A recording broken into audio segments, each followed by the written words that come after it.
ಮಧ್ಯಪ್ರಾಚ್ಯ ಯುದ್ಧಕ್ಕೆ ವಿರಾಮ ಬಿದ್ದರೂ ಕೂಡ ಸಂಕಷ್ಟ ಮಾತ್ರ ತಪ್ತಾ ಇಲ್ಲ. ದೇಶದ ಜನತೆಗೆ ಪ್ರಧಾನಿ ನರೇಂದ್ರ ಮೋದಿಯವರು ಉಳಿತಾಯದ ಕರೆ ಕೊಟ್ಟಿದ್ದಾರೆ. ನೋಡಿ, ಮಧ್ಯಪ್ರಾಚ್ಯದ ಕದನ ವಿರಾಮವನ್ನ ಪಡೆದುಕೊಂಡ್ರೂ ಕೂಡ ವಿರಾಮ ಇದ್ರೂ ಕೂಡ ಸಂಕಷ್ಟ ಮಾತ್ರ ತಪ್ಪಿಲ್ಲ. ದೇಶದ ಜನತೆಗೆ ಪ್ರಧಾನಿ ನರೇಂದ್ರ ಮೋದಿಯವರು ಉಳಿತಾಯದ ಕರೆ ಕೊಟ್ಟಿದ್ದಾರೆ. ಅಮೆರಿಕ ಇರಾನ್ ಯುದ್ಧ ನಿಂತರೂ ಕೂಡ ಭಾರತಕ್ಕೆ ಆಘಾತವಾಗ್ತಾ ಇದೆ. ಪೆಟ್ರೋಲ್ ಡೀಸೆಲ್ ಕಡಿಮೆ ಬಳಸುವಂತೆ ನಮ್ಮ ಸಂದೇಶ ಕೊಟ್ಟಿದ್ದಾರೆ. ಹೈದರಾಬಾದ್ನಲ್ಲಿ ಪ್ರಧಾನಿ ನರೇಂದ್ರ ಮೋದಿ ಅವರು ಹೇಳಿಕೆ ಕೊಟ್ಟಿದ್ದಾರೆ. ಭಾರತೀಯರಿಗೆ ಮುಂದೆ ಕಾದಿದ್ಯಾ? ಹಾಗಿದ್ರೆ ಸಂಕಷ್ಟದ ದಿನಗಳು ಕಾದಿದ್ಯಾ? ಈಗಲೇ ಎಚ್ಚೆತ್ತುಕೊಳ್ಳಿ ಅನ್ನುವಂತಹ ಸಂದೇಶವ. ಇನ್ನೂ ಕೂಡ ತೀವ್ರ ಮಟ್ಟದ ಪರಿಸ್ಥಿತಿಯನ್ನ ನಾವು ಅನುಭವಿಸಬೇಕಾಗತ್ತೆ. ಸೊ ಹಿತಮಿತ ಇರಲಿ ಇದೆ ಅಂತ ಹೇಳಿ ಸುಮ್ಮನೆ ಎಲ್ಲನೂ ಕೂಡ ವ್ಯರ್ಥ ಮಾಡುವುದಲ್ಲ, ಖರ್ಚು ಮಾಡುವುದಲ್ಲ. ಹಿತಮಿತವಾಗಿ ಎಲ್ಲದರ ಬಳಕೆಯನ್ನು ಕೂಡ ನಾವು ಮಾಡೋಣ. ಪೆಟ್ರೋಲ್, ಡೀಸೆಲ್, ಗ್ಯಾಸ್ ಮಿತ ಬಳಕೆಗೆ ನಾವು ಕರೆ ಕೊಟ್ಟಿದ್ದಾರೆ.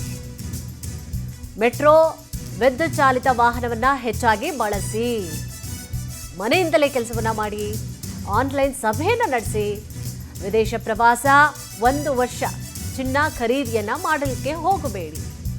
ಯುದ್ಧದಿಂದ ದೇಶದ ಮೇಲೆ ದುಷ್ಪರಿಣಾಮವನ್ನು ತಪ್ಪಿಸಿ, ದುಂದು ವೆಚ್ಚವನ್ನು ತಪ್ಪಿಸಿ ಅಂತೇಳಿ ಮೋದಿಯವರು ಮನವಿಯನ್ನ ಮಾಡಿಕೊಂಡಿದ್ದಾರೆ. ಮನೇಲಿ ಹೇಳ್ತಿರ್ತಾರಲ್ಲ ದೊಡ್ಡವರು, ಸುಮ್ಮನೆ ಖರ್ಚು ಮಾಡಬೇಡ, ಬೇಕಾಬಿಟ್ಟಿಯಾಗಿ ಖರ್ಚು ಮಾಡಬೇಡ, ಉಳಿಸು, ಮುಂದಕ್ಕಾಗತ್ತೆ ಅಂತ. ಸೇಮ್ ಅದೇ ರೀತಿಯಾಗಿ ಮೋದಿಯವರು ಕೂಡ ಕರೆ ಕೊಟ್ಟಿದ್ದಾರೆ ರಾಜ್ಯದ, ದೇಶದ ಜನತೆಗೆ. ಪೆಟ್ರೋಲ್, ಡೀಸೆಲ್, ಗ್ಯಾಸ್ ಮಿತವಾಗಿ ಬಳಸಿ, ಇದೆ ಅಂತ ಹೇಳಿ ಖರ್ಚು ಮಾಡಲಿಕ್ಕೆ ಹೋಗಬೇಡಿ. ಈಗೇನೋ ವಿರಾಮ ಅಷ್ಟೇ, ಅದು ಮುಂದೆ ಏನಾಗುತ್ತೆ ಗೊತ್ತಿಲ್ಲ. ಸಿಕ್ಕಿದ್ರು ಸಿಗಬಹುದು, ಸಿಗದೇ ಇದ್ರೂ ಕೂಡ ಇರಬಹುದು. सो हितमित इरली। ये भी मांग है कि तमाम प्रयासों के कारण भारत इस बहुत बड़े वैश्विक ऊर्जा संकट का सामना कर रहा है, लेकिन अब आज समय की ये भी मांग है कि पेट्रोल, डीजल, गैस ऐसी चीजों का बहुत संयम से इस्तेमाल करें। जो एनर्जी प्रोडक्ट हम विदेशों से मंगाते हैं, हमें प्रयास करना है कि जितनी जरूरत है उतना ही उपयोग करें। इससे विदेशी मुद्रा की भी बचत होगी और युद्ध के संकट से होने वाले दुष्प्रभाव को भी कम किया जा सकेगा। तमाम प्रयासों के कारण भारत इस बहुत बड़े वैश्विक ऊर्जा संकट का सामना कर रहा है, लेकिन अब आज समय की ये भी मांग है कि पेट्रोल, डीजल, गैस ऐसी चीजों का बहुत संयम से इस्तेमाल करें। जो एनर्जी प्रोडक्ट हम विदेशों से मंगाते हैं, हमें प्रयास करना है कि जितनी जरूरत है उतना ही उपयोग करें। इससे विदेशी मुद्रा की भी बचत होगी और युद्ध के संकट से होने वाले दुष्प्रभाव को भी कम किया जा सकेगा। तमाम प्रयासों के कारण भारत इस बहुत बड़े वैश्विक ऊर्जा संकट का सामना कर रहा है। साथियों, आज भारत तेजी से विकसित होने के लक्ष्य की तरफ आगे बढ़ रहा है, लेकिन इस समय भारत कई विराट चुनौतियों का मुकाबला भी कर रहा है। साथियों, कोरोना काल के दौरान ही दुनिया सप्लाई चेन के बहुत बड़े संकट से गिर गई थी। कोविड के बाद यूक्रेन में युद्ध शुरू हो गया, उसने दुनिया की परेशानियां और बढ़ा दी। फूड, फ्यूल, फर्टिलाइजर, इन तीनों चीजों पर गंभीर प्रभाव पड़ा। बीते 5-6 वर्षों में इस संकट से निपटने के लिए हमारी सरकार निरंतर प्रयास कर रही है। साथियों, आज भारत तेजी से विकसित होने के लक्ष्य की तरफ आगे बढ़ रहा है, लेकिन इस समय भारत कई विराट चुनौतियों का मुकाबला भी कर रहा है। साथियों, कोरोना काल के दौरान ही दुनिया सप्लाई चेन के बहुत बड़े संकट से गिर गई थी। कोविड के बाद यूक्रेन में युद्ध शुरू हो गया, उसने दुनिया की परेशानियां और बढ़ा दी। ಇದರ ಬಗ್ಗೆ ಹೆಚ್ಚಿನ ಮಾಹಿತಿಯನ್ನು ಕೂಡ ನೀಡ್ತಾ ಹೋಗ್ತಾರೆ ನಮ್ಮ ವಿಶೇಷ ಪ್ರತಿನಿಧಿಯಾಗಿರುವಂತಹ ಅರುಣ್. ಎಸ್ ಅರುಣ್, ಈಗ ಮೋದಿಯವರು ಈ ರೀತಿಯಾಗಿ ಸಂದೇಶವನ್ನು ಕೊಡಲಿಕ್ಕೆ ಕಾರಣ ಏನಿರ್ಬೋದು? ಅಂದರೆ ಮುಂದೆ ನಾವು ದೊಡ್ಡ ಮಟ್ಟದ ಪರಿಸ್ಥಿತಿಯನ್ನು ಎದುರಿಸಬೇಕಾಗತ್ತೆ ಅನ್ನುವಂತಹ ಕಾರಣಕ್ಕೋಸ್ಕರ ಈ ಒಂದು ಎಚ್ಚರಿಕೆಯ ಸೂಚನೆಯನ್ನು ನೀಡಿದ್ರ ಅನ್ನುವಂಥ ಒಂದು ಪ್ರಶ್ನೆ. ಅದರಲ್ಲೂ ಕೂಡ ಚಿನ್ನದ ಬೆಲೆ ಈಗ ಕಡಿಮೆ ಆಗಿದೆ. ಬಟ್ ಚಿನ್ನನೂ ಕೂಡ ಖರೀದಿ ಮಾಡಲಿಕ್ಕೆ ಒಳ್ಳೆಯ ಸಮಯ ಅಂತ ಹೇಳಿ ಕೆಲವರು ಭಾವಿಸಿದ್ದಾರೆ. ಬಟ್ ಚಿನ್ನ ಖರೀದಿ ಮಾಡಬೇಡಿ ಅಂತ ಹೇಳಿ ಹೇಳ್ತಾ ಇದ್ದಾರಲ್ಲ, ಕಾರಣ ಏನಿರ್ಬೋದು? ಏನಿದೆ ಕಂಪ್ಲೀಟ್ ಮಾಹಿತಿ? ಕುಸುಮ, ಬೆಂಗಳೂರಿಗೆ ಬಂದಿದ್ದಂಥ ನರೇಂದ್ರ ಮೋದಿಯವರು ನಿನ್ನೆ ಪ್ರಮುಖವಾಗಿ ತೈಲೋತ್ಪನ್ನಗಳ ಬಗ್ಗೆ, ನಮ್ಮ ಸಂಪನ್ಮೂಲಗಳನ್ನು ಮಿತವ್ಯಯ ಮಾಡೋ ಬಗ್ಗೆ ಕೆಲವು ಕಿವಿ ಮಾತನ್ನು ಹೇಳಿ ಹೋಗಿದ್ದಾರೆ. ನಿಜ, ಮಧ್ಯಪ್ರಾಚ್ಯದಲ್ಲಿ ಸಂಘರ್ಷ ಆರಂಭವಾದ ನಂತರ ನಮ್ಮ ಭಾರತಕ್ಕೆ ಪೆಟ್ರೋಲಿಯಂ ಉತ್ಪನ್ನಗಳ ಕೊರತೆ ಆಗ್ತಾ ಇದೆ. ಅದರಲ್ಲೂ LPG ವಿಷಯದಲ್ಲಂತೂ ಜನ ಪರದಾಡ್ತಿರೋದು ಎಲ್ರಿಗೂ ಗೊತ್ತೇ ಇದೆ. ಎಲ್ಲ ಒಂದು ಕಡೆ ಇರಾನ್ ಮತ್ತು ಅಮೇರಿಕಾ ನಡುವಿನ ಸಂಘರ್ಷ ಕೊನೆಯಾಗತ್ತೆ ಅಂತ ನಾವು ಕಾಯ್ತಲೇ ಇದ್ದೀವಿ. ಆದರೆ ಅದು ಕೊನೆಯಾಗೋ ಲಕ್ಷಣವೇ ಕಾಣಿಸ್ತಾ ಇಲ್ಲ. ಬಹುತೇಕ ಭಾರತಕ್ಕೆ ಬರುವಂಥ ಪೆಟ್ರೋಲಿಯಂ ಉತ್ಪನ್ನಗಳಲ್ಲಿ 80% ಮಧ್ಯಪ್ರಾಚ್ಯದಿಂದಲೇ ಬರ್ತಾ ಇರುವಂಥದ್ದು. ಈಗ ಅಲ್ಲೇ ಆ ಪೆಟ್ರೋಲಿಯಂ ಉತ್ಪನ್ನಗಳನ್ನು ತರಿಸ್ಕೊಳ್ಳೋದಕ್ಕೆ ದೊಡ್ಡ ಅಡ್ಡಿಯಾಗಿದೆ. ಎಲ್ರಿಗೂ ಗೊತ್ತಿರುವಂಥ ವಿಷಯ. ಭಾರತ ಮಾತ್ರ ಅಲ್ಲ, ಇಡೀ ವಿಶ್ವಕ್ಕೇ ಅದರಿಂದ ತೊಂದರೆ ಆಗ್ತಿರುವಂಥದ್ದು ನಿಜ. ಹಾಗಾಗೇ ಮುಂಬರುವ ದಿನಗಳಲ್ಲಿ ಇದುವರೆಗೂ ಏನೋ ಪೆಟ್ರೋಲಿಯಂ ಉತ್ಪನ್ನಗಳ ಒಂದು ಬೆಲೆಯನ್ನು, ಪೆಟ್ರೋಲ್ ಡೀಸೆಲ್ ಬೆಲೆಯನ್ನು ನಿಯಂತ್ರಣದಲ್ಲಿ ಇಟ್ಕೊಳ್ಳಲಾಗಿತ್ತು. ಗೃಹೋಪಯೋಗಿ LPG ಬೆಲೆಯನ್ನು ಕೂಡ ನಿಯಂತ್ರಣದಲ್ಲಿ ಇಟ್ಕೊಂಡಿದ್ದಾರೆ. ಹೆಚ್ಚಾಗಿಲ್ಲ ಅಷ್ಟೊಂದು.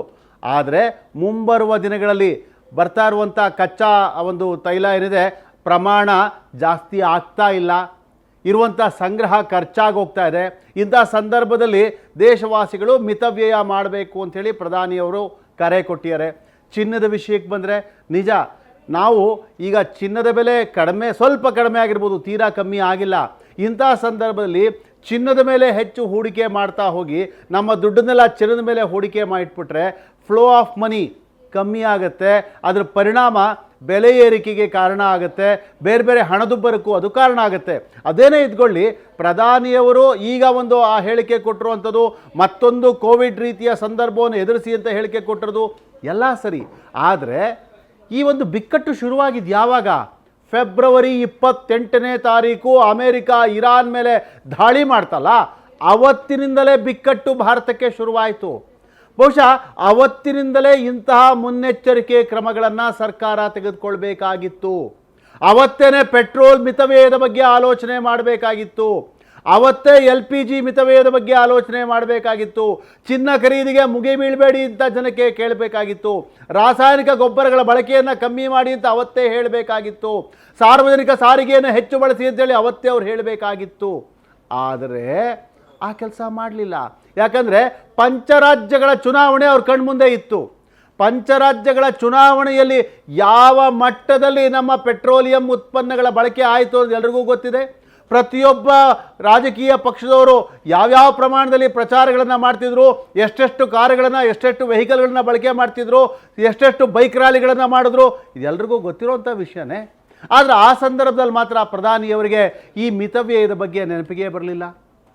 ಹೋಗಲಿ, ನಿನ್ನೆ ಬಂದು HAL ಮುಂದೆ ನಿಂತ್ಕೊಂಡು ಅವರು ಹೇಳಿಕೆ ಕೊಟ್ಟರು, ಮಿತವ್ಯಯ ಮಾಡಿ ಅಂತ ಹೇಳಿಕೆ ಕೊಟ್ಟರು, ಸಂತೋಷ. ಆದರೆ ಹಿಂದೆ ಲಾಲ್ ಬಹದ್ದೂರ್ ಶಾಸ್ತ್ರಿಯವರು ಇದೇ ರೀತಿ ಒಂದು ಹೇಳಿಕೆ ಕೊಡ್ತಾರೆ, ತುರ್ತು ಸಂದರ್ಭದಲ್ಲಿ ಜೈ ಜವಾನ್ ಜೈ ಕಿಸಾನ್ ಅಂತ. ಜೊತೆಗೆ ಇಡೀ ದೇಶವಾಸಿಗಳಿಗೆ ವಾರದಲ್ಲಿ 1 ಹೊತ್ತು 2 ಹೊತ್ತು ಊಟ ಬಿಡಿ, ನಿಮ್ಮ ಊಟದ ಒಂದು ಖರ್ಚನ್ನು ಸೈನಿಕರಿಗೆ ಕೊಡಿ ಅಂತ ಹೇಳಿದರು. ಬಹುಶಃ ಮೊದಲು ಅವತ್ತು ಲಾಲ್ ಬಹದ್ದೂರ್ ಶಾಸ್ತ್ರಿಯವರು ತಾವು ಒಪ್ಪತ್ತು ಮಾಡಿ ನಂತರ ದೇಶವಾಸಿಗಳಿಗೆ ಹೇಳಿದರು. ನಮ್ಮ ನಾಯಕರು ಆ ಕೆಲಸ ಮಾಡಬೇಕು. ನಿನ್ನೆ ಈ ಹೇಳಿಕೆ ಕೊಟ್ಟಂಥ ಪ್ರಧಾನಿ ನರೇಂದ್ರ ಮೋದಿಯವರು ಹೇಳಿಕೆ ಕೊಟ್ಟ ಕೆಲವೇ ನಿಮಿಷದಲ್ಲಿ HAL ಏರ್ಪೋರ್ಟ್ ಬಳಿಯಿಂದ ಕನಕಪುರ ರಸ್ತೆಯಲ್ಲಿರುವಂಥ ಆರ್ಟ್ ಆಫ್ ಲಿವಿಂಗ್ವರೆಗೆ ರೋಡ್ ಶೋ ಮಾಡಿದ್ರು. ರೋಡ್ ಶೋನಲ್ಲಿ ಪ್ರಧಾನಿಯವ್ರ ವೆಹಿಕಲ್ ಒಂದೇ ಹೋಯ್ತಾ? ಸುತ್ತಮುತ್ತ ಎಷ್ಟು ವೆಹಿಕಲ್ಗಳು? ಎಲ್ಲವೂ ಸಾಲಾಗಿ ಹೋಗಿದ್ದು ಪೆಟ್ರೋಲ್ ಖರ್ಚು ಮಾಡಿಕೊಂಡೆ. ಅಂದರೆ ಮೊದಲು ನಿಮ್ಮಿಂದ ಶುರು ಆಗಬೇಕಾಗಿತ್ತು. ನೀವು ಮಾದರಿಯಾಗಿ ನಾನು ಪೆಟ್ರೋಲ್ ಮಿತವ್ಯಯ ಮಾಡೋದಕ್ಕೋಸ್ಕರ ರೋಡ್ ಶೋ ಮಾಡೋದಿಲ್ಲ ಅನ್ನುವಂಥ ತೀರ್ಮಾನವನ್ನು ಏನಾದ್ರು ಪ್ರಧಾನಿಯವರು ಘೋಷಣೆ ಮಾಡಿದಿದ್ರೆ ಇನ್ನೊಂದು ರೀತಿ ಅವ್ರು ರೋಲ್ ಮಾಡಲ್ ಆಗಿರೋರು, ಇನ್ನೊಂದು ರೀತಿ ಅವರು ಲಾಲ್ ಬಹದ್ದೂರ್ ಶಾಸ್ತ್ರಿಯ ರೀತಿಯ ಮಾದರಿ ಆಗಿರ್ತಿದ್ರು. ಆದರೆ ಪ್ರಧಾನಿಯವರು ಆ ಕೆಲಸ ಮಾಡಲಿಲ್ಲ.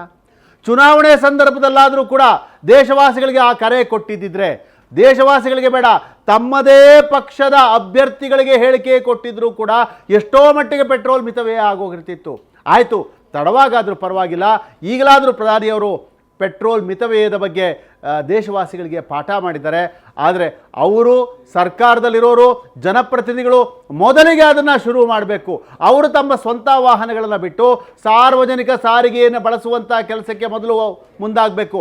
ನಿಜ, ಯಾರ್ಯಾರಿಗೆ ಥ್ರೆಟ್ ಇರುತ್ತೋ ಅವರು ಸಾರ್ವಜನಿಕ ಸಾರಿಗೆಯಲ್ಲಿ ಹೋಗೋಕ್ಕೆ ಸಾಧ್ಯ ಆಗದೇ ಇರಬಹುದು, ಅವ್ರನ್ನ ಬಿಟ್ಟು ಉಳಿದವರಾದರೂ ಹೋಗ್ಬೋದಲ್ಲ. ಎಂಪಿಗಳು ಓಡಾಡ್ಬೋದಲ್ವಾ ಸಾರ್ವಜನಿಕ ಸಾರಿಗೆಯಲ್ಲಿ, ಶಾಸಕರು ಸಾರ್ವಜನಿಕ ಸಾರಿಗೆಯಲ್ಲಿ ಓಡಾಡ್ಬೋದಲ್ವಾ. ಒಬ್ಬ BJP ರಾಜ್ಯಾಧ್ಯಕ್ಷರಿಗೆ ಮುಂದ್ಗಡೆ ಕಾನ್ವೆ ಜೀಪ್ ಕೊಡ್ತಾರೆ, ಮುಂದ್ಗಡೆ ಒಂದು ವಾರ್ನಿಂಗ್ ಜೀಪು, ಹಿಂದ್ಗಡೆ ಅವ್ರದ್ದೊಂದು ಕಾರು, ಹಿಂದೆ ಹಿಂಬಾಲಕರದ್ದು 2-3 ಕಾರುಗಳು ಓಡಾಡುತ್ತವೆ. ಬದಲು ಅವರಿಂದಲೇ ಶುರುವಾಗಲಿ. ಥ್ಯಾಂಕ್ ಯು ಸರ್ ತಮ್ಮೆಲ್ಲ ಡೀಟೇಲ್ಸ್ಗಾಗಿ. ಇನ್ನು ಸಚಿವರಾಗಿರುವಂತಹ RB ತಿಮ್ಮಾಪುರ ಅವರು ಕೂಡ ನಮ್ಮ ಜೊತೆ ದೂರವಾಣಿ ಸಂಪರ್ಕದಲ್ಲಿದ್ದಾರೆ. ಸರ್ ನಮಸ್ತೆ. ನಮಸ್ಕಾರ. ಈಗಾಗಲೇ ಮೋದಿಯವರು ಸಂದೇಶವನ್ನ ಕೊಟ್ಟಿರೋದನ್ನ ನೀವು ಕೂಡ ಗಮನಿಸಿರ್ತೀರಿ.